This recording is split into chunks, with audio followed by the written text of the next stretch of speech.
what's going on Facebook? My name's Ryan. I'm the dietitian at the Hy-Vee in Shakopee, where we're coming at you live from the snowstorm. Excited to be here tonight. And I am Samantha or Sam or whatever, from Lakeville Hy-Vee. Yeah, we are the dietitians. Yeah, so we got a couple of questions that were given to us heading into the live stream tonight, so we're just going to jump right in, start chatting a little bit, and then obviously go ahead and add some questions to the comments, and we'll take them as they come into us. But Cool. We're going to get started with a comment from Beth, and she asked about eating fish and seafood. So she asked, is there anything we're missing out on with fish, with seafood, like amino acids? So fish and seafood's a great source of protein, obviously, so you can't go wrong incorporating that at your meals. The key nutrients in seafood that you might be lacking is those fish oils, omega-3s. So they're essential fat that's actually anti-inflammatory. It's good for your brain health, hair, skin, and nails, but anti-inflammatory, so it could help with your joint pains. It's good for heart health in general. Yep. So it's actually recommended to have 2 servings per week of fish and seafood. If you don't like it or you have an allergy, there are ways around that. So you can get these omega-3s, like Ryan said, they're essential. So our body can't make them on our own. We need to get them either from food or supplements. So if you're not eating seafood, try chia seeds, in your oatmeal or smoothies. Same with flax seeds has those omega-3s. Walnuts are actually the only nuts that has the omega-3 fatty acids, so put those in your oatmeal or just as a snack. You could also get like eggs that's fortified with omega-3s, or if you don't do any of those, you could also do supplements. So do you want to talk about which? Yeah, so yeah, you you're looking for a supplement. The one I recommend is actually this one. It's Nordic Naturals. I like them just because it's using what's called cold pressing. So that means all of their utensils they use, getting the fish oil, are kept really cold. So that keeps the oil from denaturing and keeping it fresh. And then they also use wild caught fish, which is great. But really it's just getting the oils from either the seafood or nuts and seeds, like she mentioned, walnuts. Here we have a trail mix. This has some walnuts in it, so that's a good way to sneak them in there. Cool. Seafood, the more the better. And actually one quick point I always say is, if you think about like Alaskan sled dogs, and the reason that they're able to do these long like snow races and Iditarads, their coats stay really fresh, their joints stay really good, is all the salmon they're eating from all the fish oil. So that's just kind of a good example of thinking, okay, helps with your hair, skin, and nails, help with your connective tissue, your joints. So the more the better when it comes to fish oil. So if you want to be like an Alaskan sled dog. Yeah, so we're thinking, we're on the treadmill, we're going all out. Enter your inner Alaskan sled dog, a little extra fish oil. Your fur is amazing. Yeah, absolutely. Okay, so Stacy wants to know the best foods to eat before a workout. And here the thing, we want a little bit of protein and carbs. So carbohydrates are the most easily digested, so they're the best for working muscles. So you want to make sure that you're getting some carbohydrates and then protein just to kind of, sustain that workout. And so examples, a carbohydrate, maybe like fruit, and pairing that with something like peanut butter. You could do like a Greek yogurt with berries, maybe a little bit oatmeal and milk. Oatmeal, yeah, super versatile. You could do something like a smoothie, a protein smoothie. Even just like a handful of nuts or something. Trail mix, that's always good. I always like to take into account how much digestion time you have. So if you're going to that 5 a.m., 6 a.m. class, you're maybe only getting a half hour of time to digest. So that's where you want to really focus on just some fast digesting carbohydrates. So maybe just half a banana, a granola bar with some oats in it. Something quick and easy. And as you have more time to digest, so if you're thinking like an hour, 2 hours, that's when we want to think of a more balanced plate. So with the carbohydrate portion, the protein portion. So maybe if you're doing that 4:15 class, you're having like some energy bites that have some oatmeal, pairing that with, a turkey sandwich or something like that. Something with some protein, some carbohydrates, a little bit more substantial. You just don't want that sloshing around your stomach while you're going all out. You're doing the treadmills, you're doing the floor, right? So, when it comes to that 5 a.m., 6 a.m., either fast digesting carbohydrate or maybe a supplement, like a BCA supplement, something that would just help you fuel you, get in your bloodstream really quick, digest really quick. Those can be good options as well. But, that's something that takes a little trial and error, what works best for you. But for the most part, thinking carbohydrates, a little bit of protein, that's a good place to start. All right, any new questions coming in right now, or we're just going to keep it rolling Keep here? going. Okay, cool. Well, we got a comment from Chelsea, a question thinking about pros and cons of plant-based proteins versus whey proteins, what to look for, what's more efficient for us, what do you recommend? So, you know, it's kind of personal preference with that as well. So whey protein, that's like something right here, very popular. It's derived from milk, so it's going to have maybe some amount of lactose, some cholesterol, some fat, and it just depends on how well they filter that protein powder. So if it's called a whey isolate, so this one's actually 100% whey isolate, that means they've filtered off all of the lactose, all of the fat and cholesterol off the milk, so it's a really fast digesting protein, really good after a workout, maybe dissolves a little bit better. And then it's going to be called a concentrate, whey concentrate, that's going to have more fat and cholesterol, just less filtered. So that, you know, it's just might upset your stomach just because it's a little lower quality, a little cheaper. But in general, if you tolerate dairy okay, you don't have any problems with that, you should be okay with just a basic whey protein as just a convenient, versatile protein you can use in smoothies, post-workout. Can't go wrong there. But then thinking on the flip side with your plant-based proteins, that's just if you maybe are not tolerating milk very well, maybe not tolerating lactose.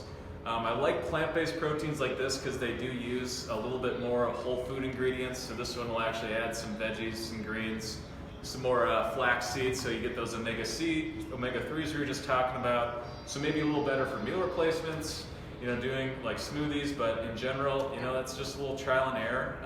Yeah, do you have any things you look for as well?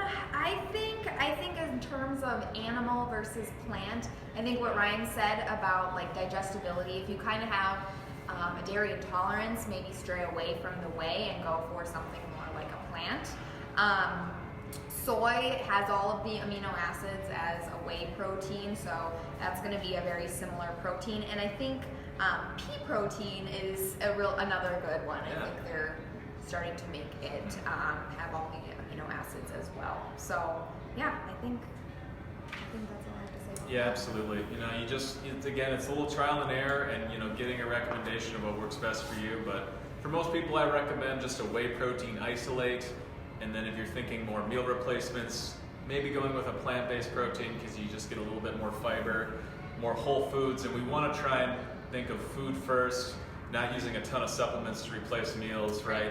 So thinking of supplements more as a convenience tool, or when you're on the go, you don't have time to maybe prep some good proteins like animal sources, things like dairy and eggs. So, you know, just thinking food first is always a good way to go as well. Yeah, So. Rick and Cherie would like to know what is the difference between BCAAs and pre-workout with BCAAs built in, and when should you use each? Okay, I like it. So I'll start with that one. So BCAAs, so that's like this Extend supplement. That just stands for branched chain amino acids. And branched chain amino acids are going to be in all of your complete proteins. It's going to be in your meat and your dairy, your protein. But those are going to also contain all the other amino acids. There's like 20-something total amino acids. But these three BCAAs are just 3 special amino acids that are actually metabolized in the muscles, and they're supposed to be a trigger for protein repair. We call protein synthesis, so that's just part of the recovery process. So that's just going to be something that you can use either before your workout, during your workout, after your workout to help with recovery, kind of kickstart muscle recovery, and also just helping with hydration. And this product in particular have electrolytes. So they're just a good thing to incorporate if you're having trouble maybe with some soreness, you're depleting your electrolytes, you need to help rehydrate yourself. So I'll recommend those either before, during, or after, like I said. On the flip side, that's the pre-workout, so that's like something like this, like your C4 supplement, typically just something that's going to have a good amount of caffeine, different things that might make your veins dilate a little more, so it helps with blood flow. Really just getting more out of your workouts, so they're going to help with that mental focus, energy levels, endurance, and strength. So they can be good to incorporate maybe 15, 30 minutes before your workout, just to help get a little extra out of the workout. And then the BCAAs, you could have it with your pre-workout, you could have it during the workout, or you could have it as a post-workout. The BCAAs are very, very versatile, but that pre-workout, you definitely would want to take that before the workout. You don't want to take that later, afterwards, because all that caffeine, all those things that are going to be there to prime a workout, you wouldn't want to have that later in the day. So that's just kind of the different strategies I use. I don't know if you have anything you want to add on that. I mean, he's the sports nutrition pro, so leaving it All to right, you. we'll go with that. So yeah, thinking of pre-workout, 15-30 minutes before a workout, and then thinking those BCAAs either with the pre-workout or just sipping that during or after to help promote recovery and hydration. Go with that. All right, and then to follow that question up, Cherie would like to know, looking at a macro level, how many grams of sugar should I try and consume daily? Ooh, man, that's a tough question. Let's just start. I think there's a couple of different recommendations out there, like from the American Heart Association, from the American Diabetes Association. I think around like 20 to 30 grams a day. Does that sound right to you? Yeah, for sure. Of added sugars, and that wouldn't necessarily include like your natural sugars in an apple. So I think, just reducing added sugars wherever you can, they're not really helping, and they really have no purpose, So I would say try to cut back as much as you can, but kind of 20 to 30 grams, I think, is kind of what you want to. Yeah, I think you hit the nail on the head. There's no set recommendation with carbohydrates. Carbs are not an essential nutrient, so it's not like you have to make sure you get this amount. And with added sugar, it's typically less nutritious, maybe spikes blood sugars, maybe causes cravings. So that's thinking, sugar added during the processing, not the naturally occurring sugars in your fruits and vegetables. 20 to 30 grams, that's a starting point, but at the end of the day, it's not one size fits all. So you have to think about your overall calories. You can absolutely lose weight if you're eating lots of added sugar, but your total calories are still very low. You could, lose weight if that was your goal.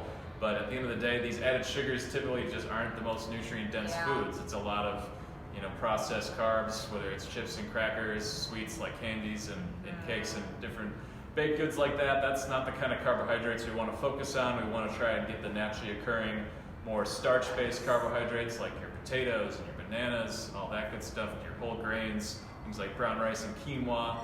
So if we're focusing on those and we're just watching that processed sugars, the added sugars, trying to keep them as low as we can, that works for most people, but it's definitely individualized. Yeah, good questions. Diane is trying to add fiber into her diet. She's looking for suggestions. So fiber, you can find that in a lot of the produce. So your fruits and your veggies can't really go wrong, especially with like apples are high in soluble fiber, bananas high, avocados are also high. So Sneaky high. You can sneak those in anything. But some unsuspecting, areas where you can add fiber. Nuts and seeds have fiber. Doing something like chia seeds or flax seeds, to just adding those in, you're going to boost your fiber that way. You can, do like a fiber supplement if you're trying to sneak it in that way as well, but you don't necessarily have to. You can do beans and legumes, add those into salads or into your chilies or meats or whatever, and then whole grains are a great source of fiber as well. That's kind of one of the reasons why we promote those over like a refined grain, because of the fiber. Yeah, absolutely. On top of all that, my sneaky good is dry roasted edamame beans. So soybeans, you can get them in our health market, and they're just like a really good, crunchy, almost like a nut, but they're soybeans, so they're really high in protein, really high in fiber. I like to add them to trail mixes, so you can get some good fiber from these nuts and dried fruits, and then you sneak that edamame in there. It's really crunchy like the other components of the trail mix. Get some good fiber, good protein.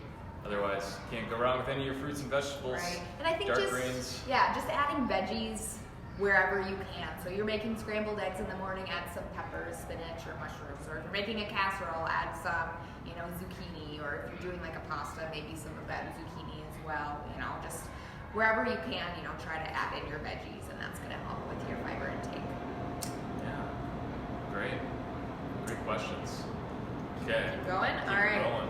So I think we left off, Megan wants to know if we could create a meal plan for pre-workout days and non-workout days, and if food variation matters. And to that, we would say we are definitely happy to help create a meal plan for you. Just come on in and see us, and We'll sit down and kind of, gauge where you're at, know your likes or dislikes, and kind of help you create your own meal plan too. And then the question about food variation, it is really important to have a food variety just to make sure you're getting a variety of nutrients. Every food kind of has a different nutrient profile, so it's good to just mix it up to make sure that you're hitting all of those micronutrients that you want to get. Anything? Yeah, I would just say just try and get lots of colors with your fruits and vegetables, different colors, different nutrients, right? So yeah, eating the rainbow, that's what we say a lot of our kids' classes, right? We say eat the rainbow, kids. So we want to think lots of different colors. And then yeah, just know we do complimentary store tours at Hy-Vee.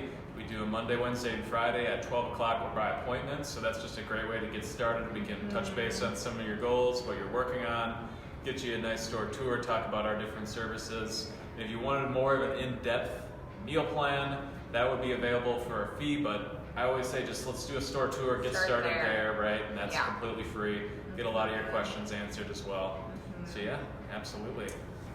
There's another question about who would we follow on Instagram or blogs that give the best advice and recipes. And to that, you always want to, just be a little bit cautious about who you're following online, because sometimes there are people who have sponsors and they might be promoting something because they're getting money for it. But you also want to be aware, don't necessarily compare yourself to these, fitness people who are getting paid for this. Everyone's different, so I think it's just always good to kind of check their sponsorship, always check if there's certain biases to what they're posting, and I just like to say with Instagram and the social media is there's different photoshopping out there. You got to keep in mind be critical of anyone sponsoring different things that's not going to have quality credentials like dietitian or at least PhDs, or having an evidence-based science background. In general, we just think we want to thank dietitians, evidence-based research, and I don't really have any specific Instagram follows off the top of my head, but we'll just stick with dietitians for now. Sounds good. Do you have a question? Yeah, Diane wants to know, should a person be monitoring the macros versus calories? Okay. Looking at recipes of protein balls, the calories seem very high, as well as the carb total. Yeah, absolutely. So it just depends on what your goals are. I always say nutrition is not one size fits all, so figuring out, what that calorie level is for you, that's going to help reach your goals. So if it is weight loss, at the end of the day, you need to think about calories.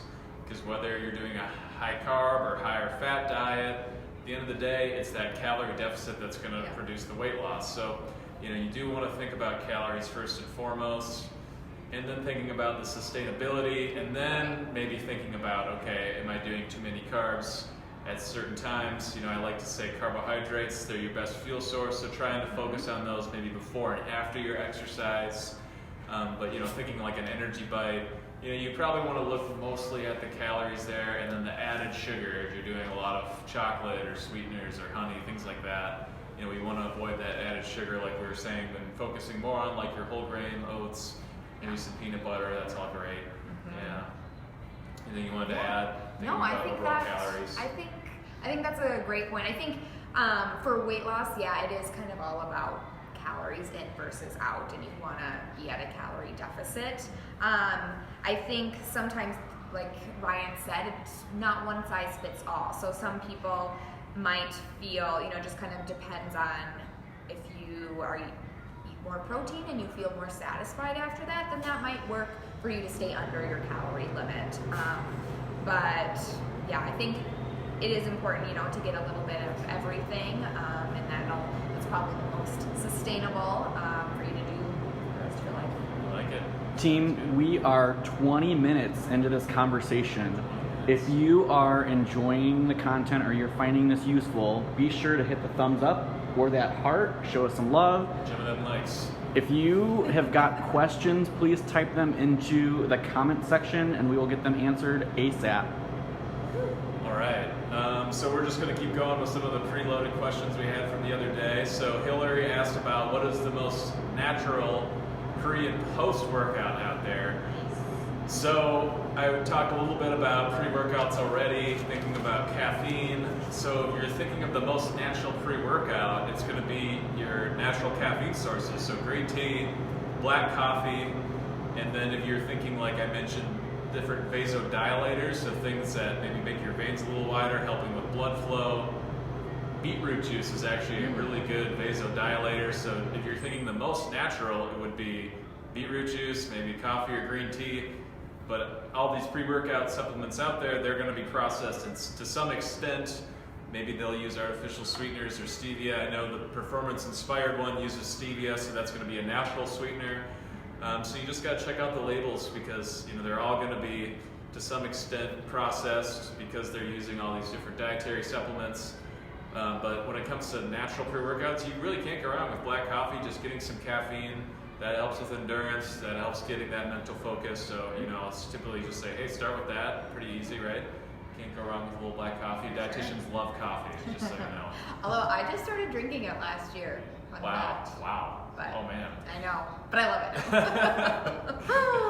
it. They probably were like, oh, you can't have your dietitian credential. You got that's the not a black coffee fan. Yeah, after you pass the exam, you have to pass the coffee drinking test. Yeah. Christine wants to know, is there an optimal time of day to consume fruit to continue to benefit from a workout like Orangetheory? Sure. She's hoping to improve fat burn, not sugar burn. Okay. So, I'll just speak to the point of our bodies are always using different fuel sources, whether it's fat, carbohydrates. In general, when we're using lower heart rate intensities, it's more fat as our fuel. Those higher intensities, more carbohydrates as our fuel source. There's so many factors that go into what your body is using as its predominant fuel source. So at the end of the day, we got to think about overall calories. So I always say, whether you're using a specific number of calories, just go ahead and track your calories and see how many you're actually consuming, like on MyFitnessPal, so you know, okay, this is what 1,500 or 2,000 calories actually looks like. And then adjusting your calories 200, 300 per day until you're hitting that weight loss goal you like. So maybe a half a pound to a pound a week. Not thinking, okay, this food is going to turn off fat burning. It's not quite that simple of just thinking, okay, fat burning is on, fat burning is off. In general, if we're just going to get a balance of nutrients, hit our calorie goal, making sure we're getting enough protein after our workouts to promote muscle recovery, I think that would be more important. And in general, we want you to eat fruit because it doesn't have a lot of calories and it's got good fiber, good nutrients. It's called nutrient dense, meaning overall calories are low, but things like fiber and nutrients really high. So you really can't go wrong with fruit any time of the day. But if you had to pick a time, I would say, maybe early in the day, post-workout, when those carbohydrates might be put to good use. But, you wouldn't maybe have like a banana right before bed. But, if your calories are where they are, you could definitely get away with it. Yeah. Do you have anything you wanted to add? I think you Okay. hit the nail on that quite right. So Great. Sounds good to me. All right. Any other questions coming in right now? Keep good? going. Okay, cool. So I think there was one question about cooking oils and heat oxidation and basically what's a general good oil to use for overall cooking. And that kind of comes from smoke points. Essentially, you don't want to overheat certain oils because then it kind of, the chemical structure changes. So for basic general cooking, typically, if you're doing it on the stovetop, it's about 350 degrees. So just doing something like olive oil is great, or a canola oil, or even like an avocado oil. For higher cooking, doing something like a soybean or a peanut oil, they just have higher smoke points. But yeah, just for everyday cooking, olive oil is great. And then you might have a question about virgin, extra virgin, light, all that. So I would say that extra virgin olive oil is probably the best. Again, that has to do with smoke points. So that's the best of it. Yeah, you really can't go wrong with those naturally occurring fats, coming from different plants, whether it's avocado oil.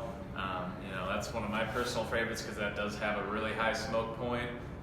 But olive oil is always a good option as well. That's kind of our generic answer. It's got monounsaturated fats, so those are good healthy fats to be incorporating. Good for cholesterol, helps to lower cholesterol. Yeah.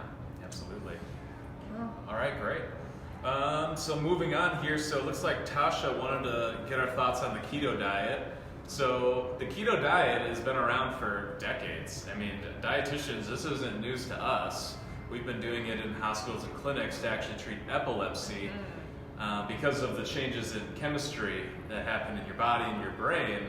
Actually, what happens is the electricity in your brain changes, and that helps these kids with epilepsy reduce the number of seizures they're having.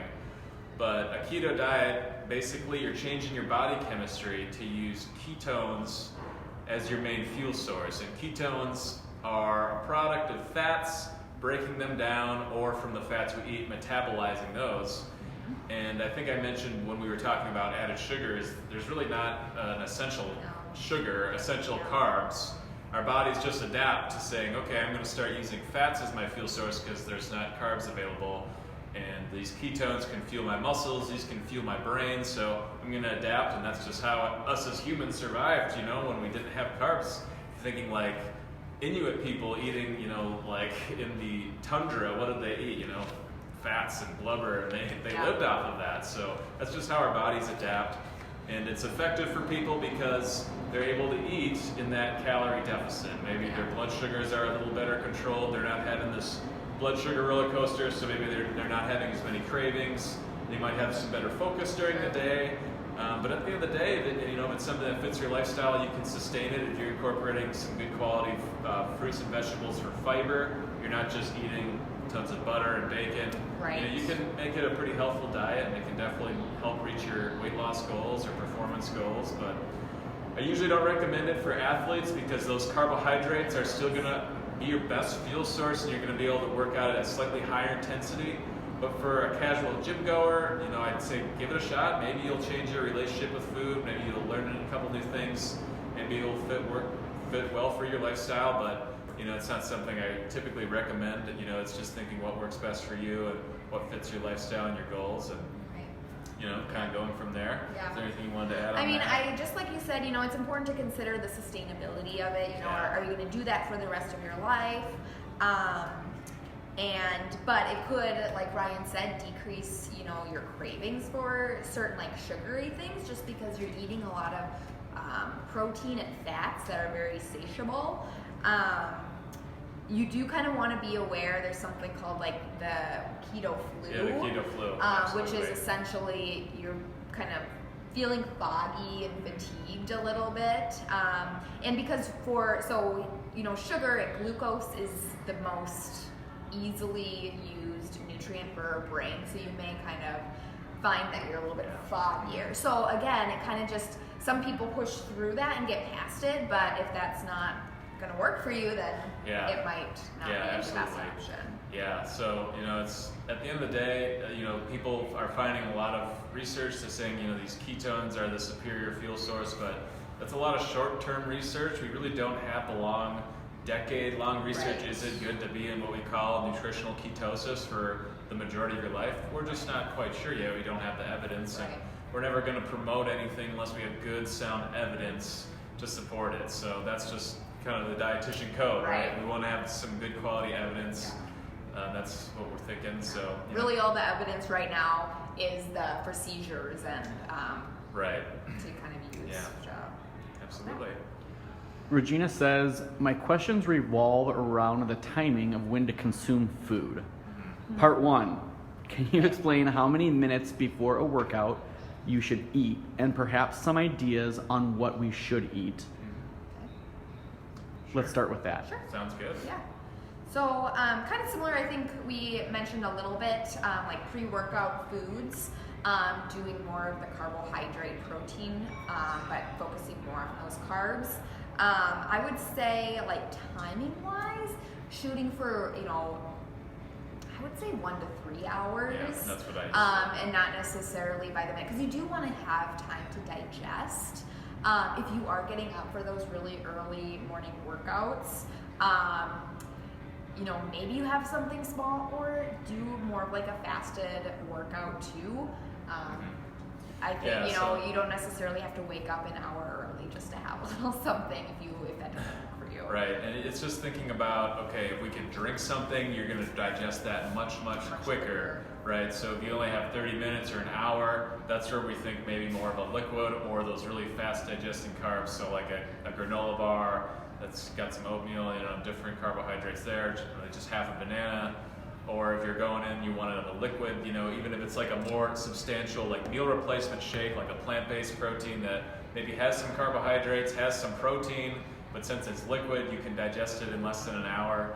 If you have, I say 1 to 3 hours is kind of a good window where we think about, okay, I have ample time, so if I have 3 hours, I can have a more substantial meal. If I have 1 hour, maybe just a banana and peanut butter, or a handful of trail mix, and then half a protein shake, something.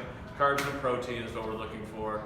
But again, it's that trial and error, and that's why it's really great to just meet with a dietitian, maybe meet with your Orangetheory trainer, get some ideas out there, and practice some self-experimentation. Today I'm going to wake up 15 minutes earlier, I'm going to have that granola bar, see how that feels, and then maybe the next workout, I'm going to try waking up just a half hour before class and try like a BCA supplement, see how that works for me. But at the end of the day, I really encourage the self-experimentation with that. Thinking about. And it could depend, the day before how much you ate. Like if you're feeling like you're not hungry, like you don't necessarily need anything in the morning, maybe you don't. And if weight loss is kind of your goal, pairing your workout, after your regular snack or meal, you don't necessarily have to add an additional snack just because you're working out. But of course, if you are feeling hungry and you need that energy to keep on going with your workout, definitely have something before. So slice of toast with just a little bit of jelly on top. Yeah, I like 30 that. minutes prior. Ooh. Yum. I like that. Yeah, Nice. That works good. Maybe just a little protein in there. Maybe sneak a little peanut butter in there. But I think the carbohydrate there is going to be fine, just because you're getting good quality starch from the bread, a little bit of extra carb from the jelly. So that's going to be fast digesting carb we're talking about. My favorite is just the classic peanut butter toast. Thinking along the same lines, but. Yeah, that's what we're thinking of, is carbohydrates as our best fuel source. All right, part 2 of Regina's question was, then how soon after the workout should we have a protein shake? Oh, great. Yeah. And then part 3 is, then how long after that should we have a normal meal? Sure. Oh, good question. Okay. So I like to think of it this way. It's about 45 minutes, an hour, where we say your muscles are like a sponge after a workout, and they just want to absorb the nutrients, kickstart muscle recovery, repair. But you don't have to think like, oh my gosh, I'm going to lose all my progress if I don't eat in this 45-minute window. So you just got to think, do I have time to commute home? If you do, having just a balanced meal, some carbohydrates, some fat, or some protein, and maybe some fruits and vegetables, thinking that plate method we dietitians always talk about, that's a great option. If you're on the go, that's where different protein powders can come in handy. Thinking like a protein powder is easier to have with you than a couple hard-boiled eggs or a chicken breast, right? You're not making any friends busting out a Tupperware of hard-boiled eggs at Orangetheory, right? So maybe a protein shake and a banana, that's perfect on the go. But in general, I'll recommend 20 grams of high-quality protein and then maybe 20 to 60 grams of carbohydrates, either in a balanced meal that you're going to eat at home, or you're going in the noon class and you're going straight back to work. So okay, we're going to do a protein shake in the car. We're going to have a piece of fruit or a granola bar, something like that. Carbs and protein after the workout. You just don't want to skip that post-workout meal. So if it's going to be 3-4 hours until you have a substantial meal, definitely bring a little snack with some protein, some carbs, and we'll go from there. The real question is if you have broccoli before the workout, do you want your fellow classmates to let you know if you've got something in your teeth or not? So just keep that in mind too. Yeah. I've been there. Or chia seeds. Spinach. I always bring floss if I have anything with chia seeds. Yeah. All right, we're out of questions in the comment section, so if you guys want to grab the next one from the sheet.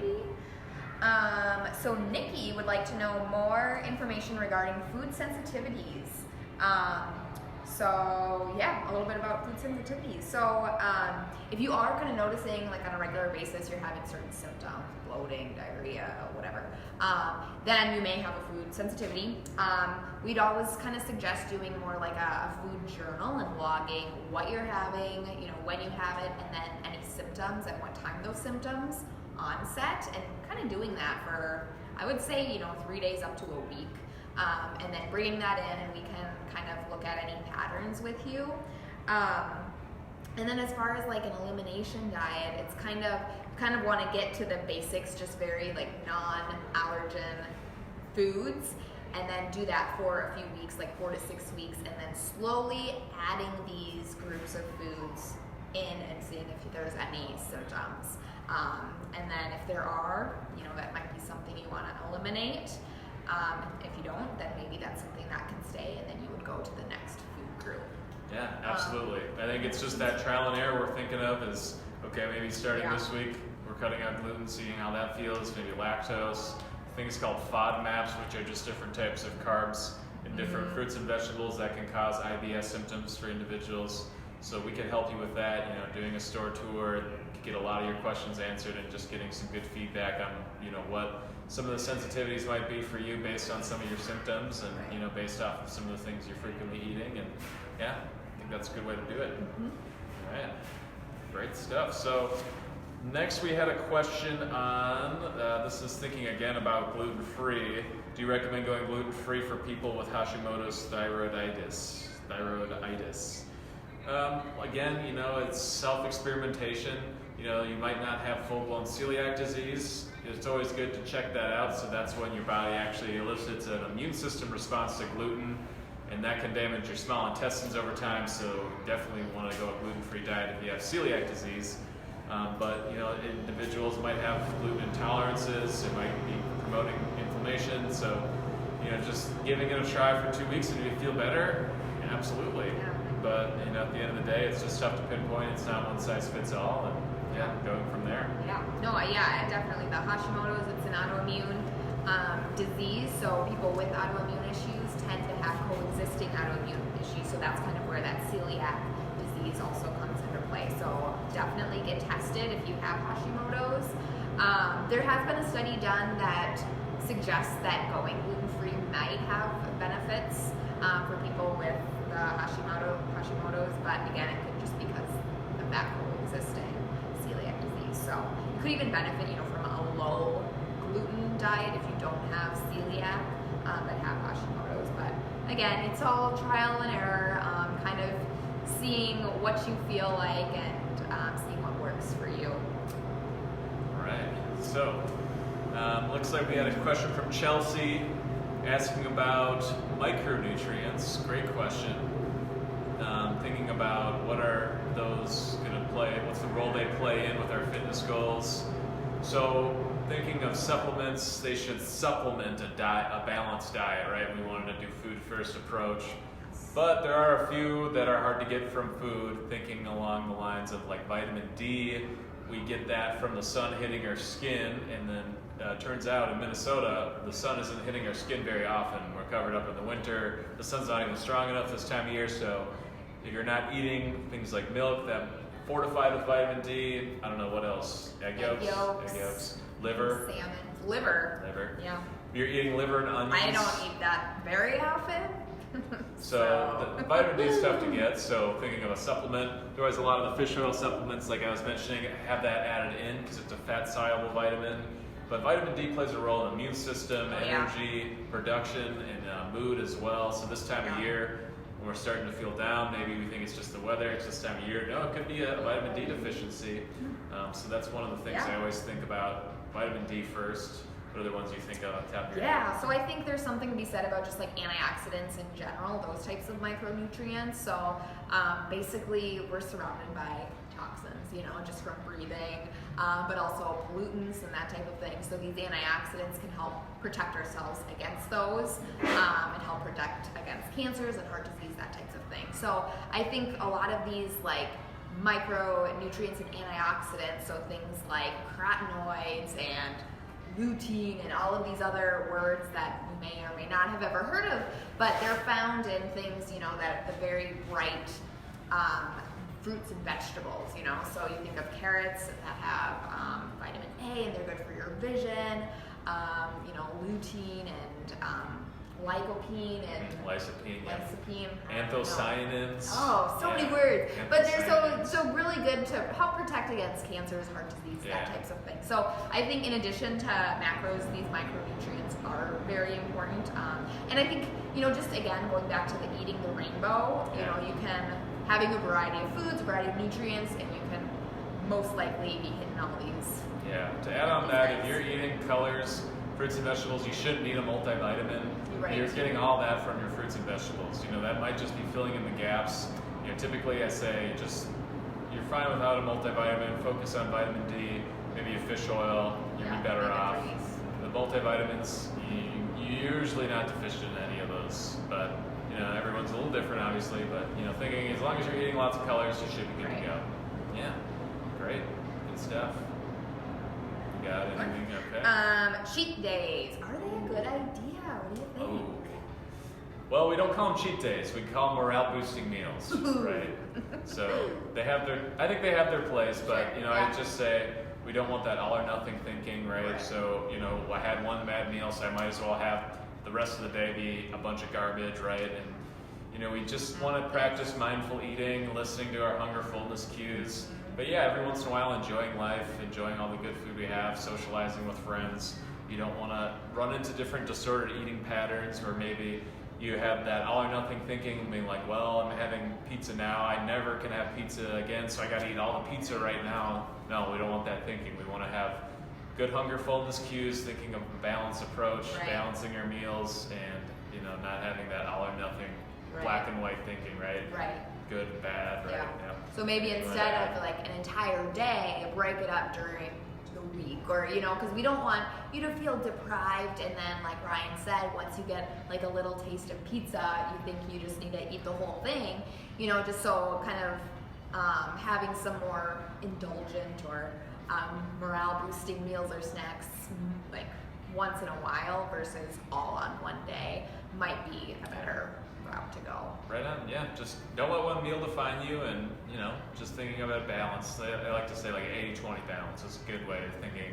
80% of the time we're fueling our body, we're nourishing our body, we're focusing on lots of lean meats and seafood, fruits and vegetables, whole grains, and then that 20% of the time, enjoying the food we really love that tastes good, and socializing, and enjoying our great food environment that we have. Good. Cool. Amy would like to know the best way to calculate BMR and how often to recalculate. So BMR, basal metabolic rate, is basically like how much energy you're expending just by being, like just if you were to lay in bed and do nothing. And then usually there's like an activity factor attached to that. So basically the calorie expenditure depends on your age and your activity level, and that type of thing. So there is an equation back from our school days called Harris-Benedict equation that we use when we calculate kind of calorie. So you could definitely find that online. Yeah, for sure. Yeah. But yeah, and I say for how often to recalculate, because it depends on your activity level and your age.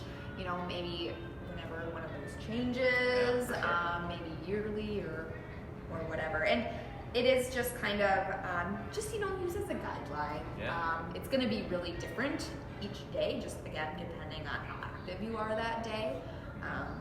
Yeah, I think it's really about your goals, and I'll say if you're looking to lose weight, about a pound, maybe a pound and a half a week is good sustainable weight loss for most individuals. So maybe if you're not losing any weight, you need to reassess what your BMR might be, or there's also thinking about adjusting maybe 200, 300 calories up or down based on your goal. So if you're eating too much, cutting down 200 calories and then seeing if we're hitting the weight loss goals we want. I always say just starting with like a MyFitnessPal, using that to put in your goals, how much you're trying to lose or gain, and then it's going to spit back a number, and then using that as a starting point, or meeting with one of us, a dietitian, letting us use a couple of different energy equations that we can get a starting number for you, and then Like a range. Yeah, exactly. But there's a bunch of different calorie equations out there, and they're all just giving their best guess based off of a couple of different data points. But at the end of the day, again, it's that trial and error, that self-experimentation, and working with a dietitian definitely helps. Okay, Orange Nation, we've got 15 minutes left in this conversation, so if you've got questions, please get those into the comment section so that we can get those answered. Kim wants to know, she has a sugar addiction. Any idea to combat those cravings? Okay. Hey, Deanna, it's okay that you tuned in late. Do you have a question? Send it in the comments. All right, now back to Kim's question. Okay, so sugar addiction, definitely, if you're finding that you've been eating a little bit more sugar, or tolerance kind of increases. So then it kind of takes more to meet that craving. So to combat that, you can trade in things with a little bit more nutrient density. I was like, what is that a word? So doing something, like doing like a fruit can still maybe meet that craving, but you're still getting, the fiber and all the other good nutrients for that.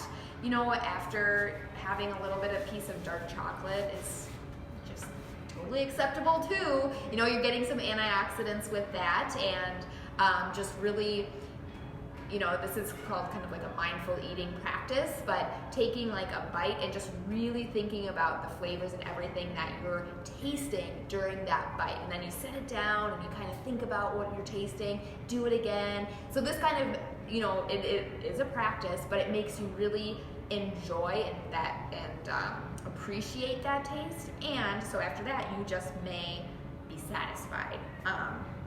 So, slowing down while you're eating these, chocolate or whatever can help kind of your brain tell your stomach that it's full. I don't know, anything?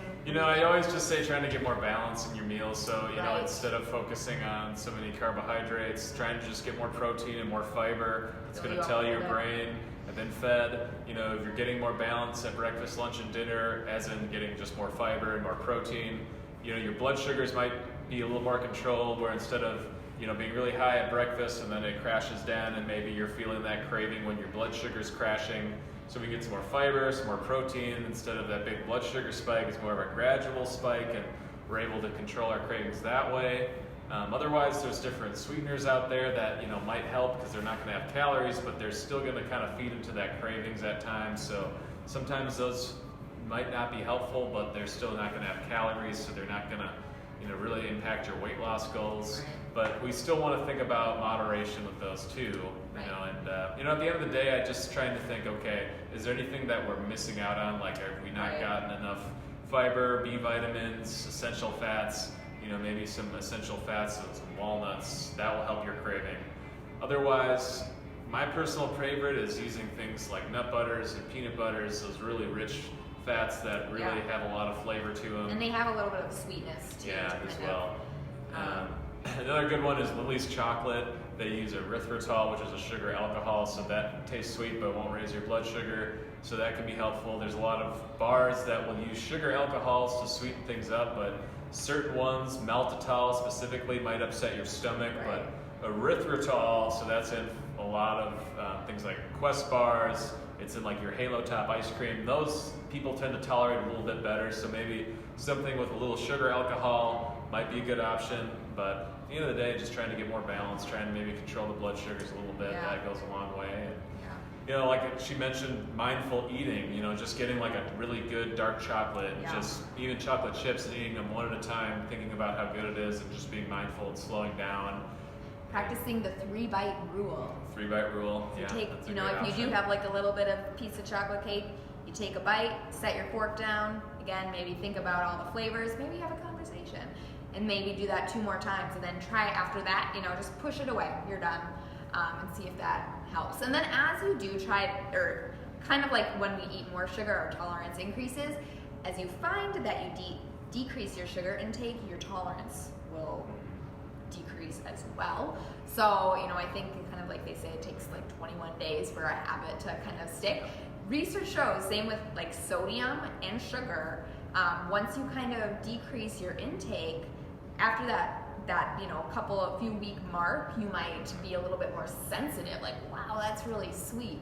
Yeah. So it's possible to reduce, but again, everything in moderation. I would say come in for a store tour. We'll help you get some ideas. We'll show you some good low sugar. We can help you out with those. Okay, so Deanna, who told us that she tuned in late, Hi, Deanna. she wants to know, did you address how to combat hunger? I find I'm way more hungry during the day when I do the morning classes versus evening classes. Yeah, you could just not be eating enough, right? It's just your body telling you it needs more fuel, it needs more nutrients. Especially after a workout, it's thinking, okay, my cells need more fuel to recover. I've just burned 500, 600, 700 calories, right? So it's in too far of a deficit, so it's just telling you I need more fuel. So that's where it comes in handy of planning ahead, packing a snack, whether it's a handful of nuts. So we like those nuts and seeds because they're good, nutrient dense, convenient, don't have to refrigerate them. Maybe it's just planning an actual meal, so thinking of a thing you can bring, whether it's like a sandwich, a turkey wrap, or like your actual balanced meal, chicken and rice and sweet potato, broccoli, that kind of thing. Yeah, maybe you have a larger, your large meal in the middle of the day, and then kind of so that you're not hungry the rest of the day, and you can kind of focus at work, and then maybe you will be a little bit less hungry, at night, and just have a smaller meal. But I noticed that too. I'm definitely hungrier in the morning after workout, so I think just having like a larger meal. Just planning that post-workout meal and making sure you're having that, and trying to get more fiber too in general, right? It's just it's a carbohydrate we don't digest, so it fills us up. Right, fiber and protein. Yeah, fiber and protein send strong messages to your brain saying I've been fed, I can feel full. So that's why we, again, thinking about balance at meals, trying to get the different food groups, some carbs, some proteins, some fiber from the fruits and vegetables. Right. And starting there, and then taking a look at, okay, am I getting enough food, and am I planning ahead well enough? Right. Not to mention water. Water, so you're gonna definitely want to replenish all of that sweat that you just got rid of. So that can be another thing that you actually might feel more hungry if you're dehydrated. So drink a lot of water throughout the day and after your workout and during the workout. Great. Okay, we've got 8 minutes left. All right. And no questions in the queue. All right. Well, let's tackle this one because it was brought up by a couple people asking, will 6 to 10 ounces of wine daily throw me off track? Love that question. So thinking, okay, how many calories does a glass of wine have? Not a ton, so it shouldn't, in theory, throw you off track. But the way our bodies metabolize alcohol is a little bit different. It can't store alcohol as fat, but it can use alcohol as a fuel source. So basically when you drink alcohol, your body's first priority is burning that off and using that as a fuel source. And when that's going on, it kind of likes to put anything else you're eating kind of on the back burner, maybe more towards fat storage. So it's usually not the alcohol that you're drinking that might be holding you back or causing weight gain. It's what you're eating with it, right? And it's when, those one glass of wine turns 3, 4, 5 glasses of wine, and you're having the delivery pizza coming in, right? Sounds about right. So it's thinking about in moderation, and if you're not going to let it turn into a couple extra glasses of wine every night, and as long as we're keeping our calories in check, it should be fine. I don't know if you had anything you want to add. I think that's it. So as part of if you've ever heard of the Mediterranean diet, which is kind of a diet focused on fruit, vegetables, legumes, whole grains, seafoods, that type of thing. They actually do include, 1 5-ounce glass of red wine because of the resveratrol. It's an antioxidant good for heart disease. So, they do say keeping at 1 serving for women, 2 for males would be kind of, like a healthy amount. For those in the crowd that are not wine lovers and they wanted to apply that same question to beer. Sure. So beer, it's going to have some carbohydrates in it as well, depending on if it's like a light beer, it might have 4 or 5 up to 10 grams of carbs. And then on the flip side, like your heavier beers could have 20, 30 grams of carbs. And interesting enough, the nutrition facts are not on beer, but they're starting to creep in here where we're going to start seeing nutrition facts on our beers and our light beers. And you'll see it's about 100, 200 calories. Just depends, and you got to think about that in the grand scheme of things with your calorie intake. And again, your body can't store the alcohol, but it's going to use that as a fuel source, and it's going to kind of put all the other calories and macronutrients you're consuming on the back burner, or towards fat storage, or just towards storage while it's burning off this alcohol. So if you're going to have a beer, 3 beers, and then you're having the bar food with it, that's going to hold you back for sure. Right. But if you're having a beer every now and again, that shouldn't be a problem. But in general, look for like the lower carb beers, the lighter beers. That's going to be a better option, and making sure you're staying hydrated as well afterwards, right? Because that won't dehydrate you. Are you trying to say that maybe beer and wine are gateway drugs to food? I don't know. The drunk munchies, maybe. Okay, so Yeah. Diane adds, or hard liquor. Is it better to have that and drink it on the rocks than wine or beer? It would be a little bit lower in calories, like per. I think they're ready for happy hour. Yeah. That's all you need to know. Per like shot. They tend like the clear liquids tend to be Right. a little bit lighter in calories. Your vodka, whiskey, right? They don't have Yeah. any carbs. The calories would be lower overall, so yeah, if you can handle it, that's fine. Or doing it with like a club soda. Yeah, just you know, thinking about the mixer, right? If Right. you're going to have a Dr. Pepper full of sugar, that's not what we want. If you're going to do just plain sparkling water, that's going to be much better, obviously. So you could do a cocktail less than 100 calories, doing like those clear spirits or Right. vodka, sparkling waters, maybe lemon or lime. It's going to be a good choice, yeah. Okay, Sounds good to me. steering away from booze. Regina wants to know, what are your thoughts on apple cider vinegar for weight loss? Is that really a thing? Sure, yeah, okay. You got anything you want to start with? Well, yeah. So I think there's like, I don't know how long it's been out there, but evidence-wise, I think I have heard there has been a little bit of evidence that it does promote weight loss, and I think it's through more like satiety. And I think just overall digestion, I think it helps you digest things, which may kind of give you the feeling of more satiety and comfortableness. Yeah. And then it also, I've heard it's good for diabetes, and just like insulin use. Yeah. With apple cider vinegar, it's a probiotic as long as you're getting organic apple cider vinegar that contains the mother. So actually look for the mother written on there. And that's those good bacteria. It helps support your immune system, the good bacteria living in our guts. So that's helpful. But, most of the claims about apple cider vinegar are a lot of marketing, trying to sell products. I don't know of a ton of research on it saying it's going to help weight loss, but it's a good thing to incorporate with probiotics and just natural acids as well. So it doesn't hurt to incorporate it, and it might help change some habits. It's a good habit to get into. And, at the end of the day, like I said, it's a calorie deficit, not the apple cider vinegar. There's no magic pill like that. But it's not a thing that's going to hurt to incorporate. It's going to help your immune system, help your gut health. So. Yeah, good for acid reflux. And actually, it's a good ingredient to use. Like, Yeah. I love using it, doing like coleslaws with it, Yeah, adding like it a with like a salad mayonnaise, dressing. doing dressings with it. Yeah, so using it as an ingredient is another good way to use it. It's just a good, clean thing to incorporate. Yeah. All right. We are rounding out. We got 2 minutes left. Let's hear it. So I would like to cut off questions Okay. and ask to reiterate how people can schedule either a store tour or perhaps come in and sit down and start a meal plan with you, or just come and check out what other services you guys offer. Sure. What's the best way for our members to reach out and get that ball rolling? Yeah. Yeah. You can start. Yeah, so calling or email is probably the best way. My email, sammossberger@Hy-Vee.com. Phone number, I'm going to be honest, I don't know it off the top of my head. So I think the best way would be to find, if you're in Lakeville Hy-Vee, and then all of my contact information will be on there. And shoot me an email or a message and I'll get back to you. We can schedule either, a private tour, or if you want to come to one of the noon tours, we can do that, or set up a sit-down consultation. Yeah, maybe we can get our contact info posted with this video, but you can just find me in my office at the Shakopee location. I post my hours on there. I've got my business cards outside my office. rweiler@hy-ve.com is my email. That works the best way, and we'll just find a time that will work best for you. Otherwise, Monday, Wednesday, Friday at noon, we block that time for store tours.